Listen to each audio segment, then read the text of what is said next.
আপনি যদি মনে করেন যে আপনার হাজবেন্ড কিংবা বয়ফ্রেন্ডের আপনার জন্মদিনের তারিখ আর অ্যানিভার্সারিটা ভুলে যাওয়া মানেই সে আর কেয়ার করে না, তাহলে কিন্তু আপনি গোটা নিউরোসায়েন্সকে আন্ডার এস্টিমেট করছেন। এই ভুলে যাওয়াটা কিন্তু কোনো রোম্যান্টিক ফেলিয়ার নয়, বরং ব্রেনের একটা সিলেক্টিভ নেমনিক সাপ্রেশন রেসপন্স। অর্থাৎ আপনার জন্মদিন বা অ্যানিভার্সারিটা ভুলে যাওয়া এটা কোনো অ্যাক্সিডেন্ট নয়, এটা ব্রেনের একটা ডেলিবারেট চয়েস। সেক্ষেত্রে আপনার হাজবেন্ড কিংবা বয়ফ্রেন্ড কিন্তু সম্পূর্ণ নির্দোষ।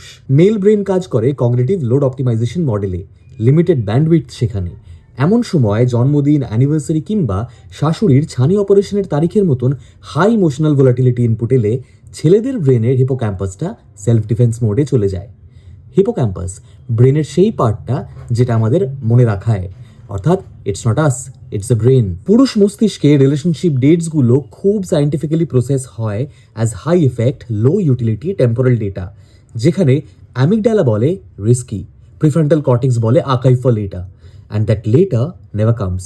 সুতরাং it's not him, it's neuroscience. অতএব আপনার হাজবেন্ডের আপনার জন্মদিনের তারিখটা ভুলে যাওয়া কিন্তু ল্যাক অফ লাভ নয়, বরং এটা একটা এফেক্টিভ লোড ম্যানেজমেন্ট সিস্টেম, যেখানে ভালোবাসাটা কনস্ট্যান্ট, ক্যালেন্ডারটা করাপ্টেড, আর কনসিকুয়েন্সেস ক্যাটাস্ট্রফিক।